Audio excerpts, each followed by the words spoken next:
नमस्कार। मेरे इस यूट्यूब चैनल एस्ट्रो शची में आप सभी का बहुत बहुत स्वागत है, अभिनंदन है। दोस्तों, आज मैं जो टॉपिक लेकर आई हूँ उस टॉपिक के बारे में आप सभी बहुत अच्छे से परिचित होंगे और वो टॉपिक राहु देव पर आधारित है। और आज मैं आपको बताऊंगी कि राहु देव आपकी कुंडली में जहाँ पर भी बैठे हैं वहाँ पर आपको वो कैसा परिणाम देते हैं। यदि राहु फर्स्ट हाउस में बैठे हैं तो कैसा देते हैं, सेकेंड हाउस में। इस तरह से मैं आपको पहले हाउस से लेकर 12th हाउस में ये बताऊंगी कि राहु आपके जहाँ पर भी बैठे हैं वो आपको कैसा परिणाम देंगे। अब राहु जो है वो आप जानते हैं कि राहु एक भ्रम के कारक हैं। जैसा कि दोस्तों आपको पता है कि राहु देव भ्रम के कारक है, राहु देव ऑब्जर्वेशन है, राहु देव फॉरेन लैंड है, राहु देव एक बड़ी सोच रखने वाले हैं। और साथ ही राहु को भी रहस्यमय भी बोला गया है। तो राहु देव अगर आपकी कुंडली में कहीं पर भी बैठे हैं तो वो निश्चित ही थोड़ा सा भ्रमित तो करेंगे, आपके निर्णय लेने की क्षमता प्रभावित होगी। आपके भाग्य में हो सकता है अचानक कोई न कोई रुकावट आए। तो इस तरह से राहु देव के बारे में आज हम बात करेंगे और ये देखेंगे कि राहु का प्रत्येक भाव में, प्रत्येक घर में क्या प्रभाव पड़ता है। तो चलिए दोस्तों, आज हम अपने इस टॉपिक को आगे बढ़ाते हैं और बात करते हैं कि यदि राहु देव आपके कुंडली के फर्स्ट हाउस में बैठे हैं, मतलब आपके लग्न में यदि राहु देव बैठे हैं, विराजमान है, तो ये आपको चतुर और चालाक बना देते हैं। जो जातक रहता है वो चतुर और चालाक बन जाता है। साथ ही ये जातक थोड़ा सा सेल्फिश हो जाता है, जातक के अंदर स्वार्थ भरी चतुराई आ जाती है। इनका व्यक्तित्व भी रहस्यमय हो जाता है, इनके व्यक्तित्व को पढ़ना मुश्किल हो जाता है। ये व्यक्ति को बहुत अच्छा ऑब्जर्वर बनाते हैं क्योंकि राहु में ऑब्जर्वेशन देने की क्षमता है। और साथ ही ये जो फर्स्ट हाउस में जिनके राहु रहता है वो कहीं ना कहीं फॉरेन लैंड में काम करते होंगे या विदेश में रह के काम कर रहे होते हैं। इनके मुख पर, इनके चेहरे पर कुछ न कुछ चिन्ह रहता है। तो यहाँ पर जब राहु देव विराजमान होते हैं फर्स्ट हाउस में आपके लग्न में, तो ये व्यक्ति को पद की लालसा देते हैं, धन की लालसा देते हैं, मान सम्मान की लालसा देते हैं। तो ऐसे व्यक्ति को बहुत कुछ बड़ा करने की चाह रहती है कि वो कुछ ऐसा बड़ा करे ताकि उसके जीवन में समृद्धि बनी रहे, उसके जीवन में धन आता रहे, उसे मान सम्मान मिलता रहे। तो फर्स्ट हाउस में अगर आपके राहु देव विराजमान है तो आपको थोड़ा सा चतुर चालाक तो बनाएंगे ही, और साथ ही आपको बहुत अच्छा ऑब्जर्वर बनाएंगे और आपके जीवन में कभी भी सुख समृद्धि की कमी नहीं रखेंगे। अब अगर दोस्तों राहु देव आपके सेकंड हाउस में बैठे हैं तो द्वितीय भाव में राहु देव का बैठना मतलब ये आपके धन को प्रभावित करेंगे, आपके परिवार को प्रभावित करेंगे। जब आपके सेकंड हाउस में राहु देव विराजमान हो जाते हैं तो कहीं ना कहीं आपको ये थोड़ा सा वाणी में, जो आपकी वाणी है उसको कर्कश बना देते हैं। क्रोध में आप निंदनीय वचन बोलते हैं, बहुत गलत सलत बातें बोलकर अपने व्यक्तित्व को खराब करते हैं, लोगों में, समाज में आपकी छवि को खराब करते हैं। तो राहुदेव का यहाँ बैठना कई मामलों में अच्छा नहीं माना जाता। हाँ, लेकिन धन के मामले में राहुदेव बहुत अच्छा देते हैं। धन यहाँ पर आपको बिल्कुल मिलता रहेगा, धन की आपको समस्या नहीं रहेगी। पर परिवार के बीच कलह रहेगी, आपकी वाणी के कारण परिवार में कलह बनी रहेगी। इसलिए यहाँ पर अगर राहुदेव हैं तो थोड़ा सा अपनी वाणी पर विराम दें और निंदनीय वचन नहीं बोलें। यहाँ पर राहुदेव कहीं ना कहीं नशे की भी आदत लगा देते हैं जातक को, कहीं ना कहीं जातक नशे की उसमें भी पड़ जाता है। पर ये डिपेंड करता है कि राहुदेव कौन सी राशि में है और उनको कौन से ग्रह दृष्टि डाल रहे हैं। इसके बाद यहाँ पर राहुदेव थोड़ा सा कहीं ना कहीं चर्म रोग भी देते हैं। तो फिर मतलब ओवरऑल सेकेंड हाउस में राहु का बैठना धन के मामले में अच्छा है, लेकिन आपके व्यक्तित्व, आपकी वाणी के मामले में ठीक नहीं है। यदि राहुदेव आपकी कुंडली के थर्ड हाउस में बैठे हैं, मतलब यदि थर्ड हाउस में राहुदेव विराजमान है तो आप भाग्यशाली हैं। यहाँ पे राहुदेव बहुत अच्छा परिणाम देते हैं। यहाँ पर राहुदेव जातक को यशस्वी और पराक्रमी बनाते हैं, भोग विलास की सभी सुख सुविधाएं प्रदान करते हैं। जातक को यहाँ पर अगर वो पराक्रम से कोई कार्य करता है तो उसको बहुत लाभ मिलता है। इस हाउस में, थर्ड हाउस में यदि राहु देव विराजमान है तो जातक के भाई नहीं रहते हैं, और यहाँ पर राहु देव जातक को कान और गले से संबंधित दिक्कतें दे सकता है। तो ओवरऑल थर्ड हाउस में राहु देव का बैठना जातक के लिए अच्छा रहता है। जातक अपने जीवन में हर सुख सुविधाएं प्राप्त करता है, और साथ ही वो जीवन में उसको बहुत पराक्रमी भी बनाते हैं राहु देव यहाँ पर जातक को। तो थर्ड हाउस में राहु देव का बैठना अच्छा माना जाता है। राहु देव यदि आपकी कुंडली में फोर्थ हाउस में विराजमान है, तो अब दोस्तों फोर्थ हाउस हमारे सुख का हाउस होता है, फोर्थ हाउस हमारी माँ का हाउस होता है। तो यहाँ पर बैठकर राहु देव बहुत कंफ्यूजिंग की स्थिति दे देते हैं जातक को। जातक बहुत ज़्यादा कंफ्यूज रहता है अपने काम के प्रति, और साथ ही यहाँ पर राहुदेव जातक को भ्रमणशील भी बना देते हैं। इनके परिवार में प्रेम का अभाव होता है, परिवार में हमेशा कलह की स्थिति होती है, और साथ ही यहाँ पर बैठकर राहुदेव माता को चर्म रोग दे सकते हैं। तो फोर्थ हाउस में राहु के बैठने से हमारे सुखों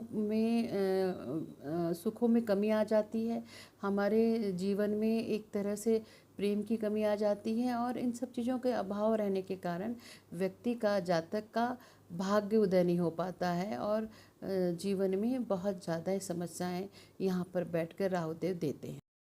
यदि आपकी कुंडली में राहुदेव पंचम स्थान पर बैठे हैं, फिफ्थ हाउस में राहुदेव का बैठना अच्छा नहीं माना जाता, क्योंकि फिफ्थ हाउस हमारे पूर्व पुण्य का हाउस है, हमारी संतति का हाउस है, और साथ ही ये हमारी जीवन में कृपा का हाउस है। यहाँ पे हमें पितरों की कृपा मिलती है। तो यहाँ पर बैठकर राहुदेव एक तरह का दोष उत्पन्न करते हैं।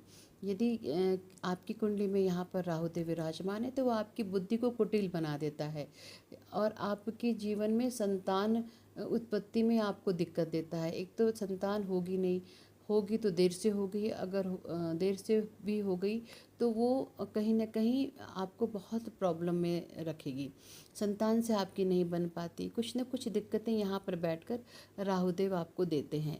पंचम स्थान पर में राहुदेव के आने से आपको लगातार भगवान शिव की उपासना करनी चाहिए, और अपने पितरों की कृपा प्राप्त करनी चाहिए।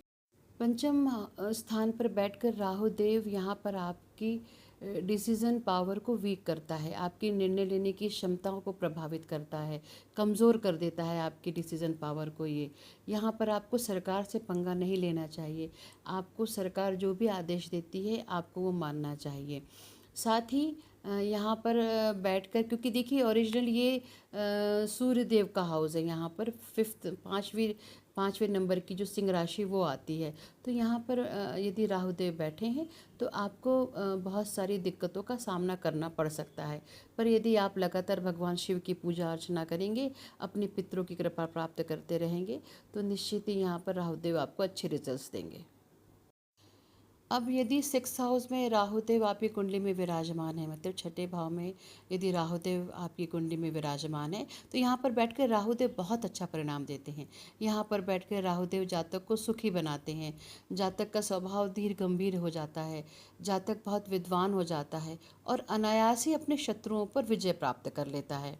यहाँ पर बैठकर राहुदेव जातक को पशुओं से डर वाला बना देते हैं, जातक पशुओं से डरा रहता है, और साथ ही यहाँ पर बैठकर राहुदेव जातक को कमर की प्रॉब्लम देते हैं, कमर में उसके दर्द बना रहता है, और साथ ही स्पाइन की भी कुछ प्रॉब्लम यहाँ पर जातक को राहुदेव देते हैं।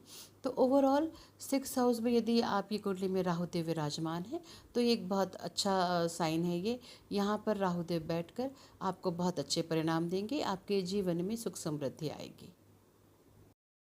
यदि आपकी कुंडली में राहुदेव सेवन्थ हाउस में विराजमान है, मतलब सातवें भाव में यदि राहुदेव विराजमान है, तो यहाँ पर राहुदेव आपको थोड़ी सी दिक्कतें देते हैं। जातक का स्वभाव उखड़ा उखड़ा रहता है, वो बहुत सारी गलत फहमियों का शिकार होता है। साथ ही यहाँ पर राहुदेव जातक को गुप्त अंगों से रिलेटेड बीमारियाँ देते हैं। यहाँ पर मैं एक बात और कहना चाहूँगी, यदि आपकी कुंडली में राहुदेव सेवन्थ हाउस में विराजमान है तो आपको विधवा स्त्रियों से सतर्क रहना चाहिए।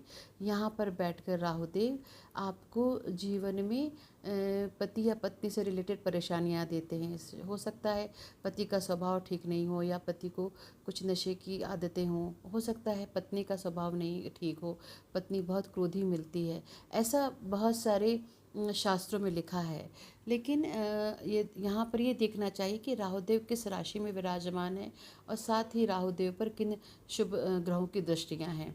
यदि राहुदेव शनिदेव की राशि में विराजमान है तो बहुत खराब रिजल्ट्स नहीं देंगे, और यदि गुरु ग्रह बृहस्पति की दृष्टि पड़ जाती है तो भी राहुदेव यहाँ पर बहुत खराब परिणाम नहीं देते हैं। और ये डिपेंड्स करता है यहाँ पर व्यक्ति की अलग राशियों में विराजमान होने से राहुदेव का यहाँ पर जो परिणाम होता है वो थोड़ा अलग हो सकता है। यदि राहुदेव आपकी कुंडली में 8th हाउस में विराजमान हो। अब दोस्तों 8th हाउस बहुत डेप्थ का हाउस है। 8th हाउस हमारे रिसर्च का हाउस है, और साथ ही 8th हाउस को बहुत अच्छा हाउस नहीं माना जाता है। तो यहाँ पर भी बैठ के राहुदेव उतने अच्छे परिणाम नहीं देते हैं जातक को, जितना जातक उम्मीद रखता है। यहाँ पर हमेशा जातक को असफलता हाथ लगती है, जातक का स्वभाव खराब हो जाता है, जातक को हमेशा धन हानि होती है, और साथ ही यहाँ पर बैठकर राहुदेव जातक को गुप्त रोगी चर्म रोगी बना देते हैं। लेकिन मैं हमेशा से यही कहती आई हूँ कि यहाँ डिपेंड करता है कि राहुदेव किन राशियों में विराजमान है और राहुदेव के ऊपर किन शुभ ग्रहों की दृष्टियाँ हैं। तो ओवरऑल 8th हाउस में राहुदेव का बैठना अच्छा नहीं माना जाता। यदि राहुदेव आपकी कुंडली के 9th हाउस में बैठे हैं, अब 9th हाउस मतलब नवा भाव, हमारा नवा भाव जो होता है वो धर्म का भाव होता है, पिता का भाव होता है। तो यहाँ पर बैठकर राहुदेव जातक को धर्म के विपरीत आचरण करने वाला बना देते हैं। जातक धर्म को नहीं मानने वाला होता है, जातक की अपने पिता से अनबन रहती है, या फिर देखिए एक कई बार ये होता है कि राहु लगाव का कारक है। तो हो सकता है कि यदि शुभ ग्रहों की दृष्टियाँ हैं तो जातक को अपने धर्म से लगाव भी हो, जातक को अपने पिता से लगाव भी हो। तो डिपेंड्स करता है कि यहाँ पर राहुदेव किन राशियों में विराजमान है और किन शुभ ग्रहों की दृष्टियाँ हैं। तो यदि यहाँ पर राहुदेव आपको अच्छे परिणाम नहीं दे रहे हैं तो आप हॉस्पिटल के बाहर बैठे भिखारियों को ज़रूर कुछ न कुछ भोजन अन्न दान दें। यदि आप ऐसा करते हैं तो यहाँ पर राहुदेव आपको बहुत अच्छे परिणाम देंगे। यदि आपकी कुंडली में राहुदेव 10th हाउस में बैठे हैं, मतलब 10वां भाव। अब 10वां भाव किस बात का होता है दोस्तों? 10वां भाव हमारे कर्म का भाव होता है ना। तो यहाँ पर यदि राहुदेव बैठते हैं तो आपको कर्मवादी बना देते हैं। राहुदेव यहाँ पर आपके भाग्य को जागृत कर देते हैं। आप बहुत ज़्यादा प्रसिद्ध हो जाते हैं। बहुत बड़े बड़े जो पॉलिटिशियन हैं उनके 10th हाउस में राहुदेव विराजमान रहते हैं। यहाँ पर बैठकर राहुदेव आपको हो सकता है वात रोग दे, पर यहाँ पर बैठकर राहुदेव आपको धनवान बनाएंगे, आपको विद्वान बनाएंगे। तो बहुत कुछ चीज़ें यहाँ पर राहुदेव बैठकर आपको देते हैं। 10th हाउस में बैठकर राहुदेव आपके शत्रुओं का नाश भी करते हैं। अब देखिए दोस्तों, राहु एक ऑब्जर्वेशन वाले ग्रह हैं। यदि आप चीज़ों को ऑब्जर्व करते हैं तो निश्चित ही आपके जीवन में धन आएगा, और साथ ही आपके जीवन में बहुत ज़्यादा मान सम्मान भी आपको प्राप्त होगा। तो 10वें भाव में बैठकर राहुदेव आपको बहुत अच्छे रिजल्ट्स देते हैं। यदि राहुदेव आपकी कुंडली के 11th हाउस में बैठे हैं तो ये भी बहुत अच्छा यहाँ पर आपको परिणाम प्राप्त होगा राहुदेव के द्वारा, क्योंकि 11th हाउस में भी राहुदेव बहुत अच्छे परिणाम देते हैं। अब 11th हाउस कौन सा हाउस होता है? 11th हाउस होता है दोस्तों हमारी इच्छा पूर्ति का हाउस होता है। 11th हाउस हमारे लाभ का हाउस होता है। तो यहाँ पर बैठकर राहुदेव आपको बहुत सारे लाभ देंगे। आपके धन की स्थिति अच्छी होगी, आपका कारोबार अच्छा चलेगा, आपके जो मित्र होंगे वो हमेशा आपका साथ देंगे, और साथ ही यहाँ पर विराजमान होकर राहुदेव आपको सुखी बनाते हैं। तो ओवरऑल 11th हाउस में राहुदेव का बैठना बहुत अच्छा माना जाता है, और ऐसे जातक भाग्यशाली होते हैं। अब यदि राहुदेव 12th हाउस में बैठे हैं तो ये जातक को क्या परिणाम देंगे? उससे पहले दोस्तों मेरा आप सभी से विनम्र निवेदन कि यदि आपको मेरा ये वीडियो पसंद आ रहा है तो मेरी इस वीडियो को लाइक करें, सब्सक्राइब करें और ज़्यादा से ज़्यादा लोगों में शेयर करें, ताकि मेरा ये वीडियो उन लोगों तक पहुँचे जो राहुदेव के बारे में जानकारी प्राप्त करना चाहते हैं। आपका एक लाइक, आपका एक शेयर मुझे बहुत ज़्यादा लाभ देगा, और साथ ही आप बेल आइकन दबाना ना भूलें। यदि आप बेल आइकन दबाते हैं तो आपको मेरे नित नए वीडियोस मिलते रहेंगे और आप मुझसे जुड़े रहेंगे। तो चलिए बात करते हैं कि यदि राहु देव आपकी कुंडली के 12th हाउस में बैठे हैं। अब 12th हाउस किस बात का हाउस है दोस्तों? 12th हाउस हमारे व्यय का हाउस है। 12th हाउस विदेश यात्रा है। तो यदि यहाँ पर राहु देव बैठे हैं तो निश्चित ही आपकी विदेश यात्राएं होंगी, यदि या फिर आप विदेश में ही कहीं न कहीं रह रहे होंगे। यहाँ पर बैठकर राहु देव व्यक्ति को उद्दंड बना देता है, थोड़ा सा उसके चरित्र को खराब कर देता है। व्यक्ति को उसकी स्त्री और बच्चों की चिंताएं बनी रहती हैं। वो गलत सलत बातें भी करता है। तो ओवरऑल यहाँ पर बैठकर राहु देव बहुत अच्छा परिणाम नहीं देते हैं। तो दोस्तों आज हमने जाना कि राहु देव का हमारी कुंडली के सभी भावों में क्या परिणाम है। यदि आपकी कुंडली में राहु देव अच्छे परिणाम दे रहे हैं तो बहुत ही अच्छा है, लेकिन यदि खराब परिणाम दे रहे हैं तो आपको लगातार भगवान शिव की उपासना करनी चाहिए। भगवान शिव के ऊपर आपको जल चढ़ाना चाहिए, कच्चा दूध चढ़ाना चाहिए, और साथ ही जल आप चढ़ाएं ना दोस्तों तो उसमें थोड़ा सा बर्फ़ डाल दें। बर्फ़ का ठंडा पानी यदि आप भगवान शिव के ऊपर अर्पित करते हैं तो आपको राहु देव कभी भी परेशान नहीं करेंगे, क्योंकि राहु देव भगवान शिव से ही डरते हैं। तो शिव जी की कृपा यदि आपको मिलती है तो राहु देव आपको निश्चित ही बहुत अच्छे परिणाम देंगे। और साथ ही आप काली उड़द की दाल यदि आप लगातार 7 शनिवार किसी भी मंदिर में दान करते हैं तब भी राहु देव आपको बहुत अच्छे परिणाम देंगे। मुझे आशा है कि आपको मेरा ये वीडियो पसंद आया होगा, तो प्लीज़ मेरे इस वीडियो को लाइक करें, सब्सक्राइब करें और ज़्यादा से ज़्यादा लोगों में शेयर करें। धन्यवाद। जय श्री महाकाल।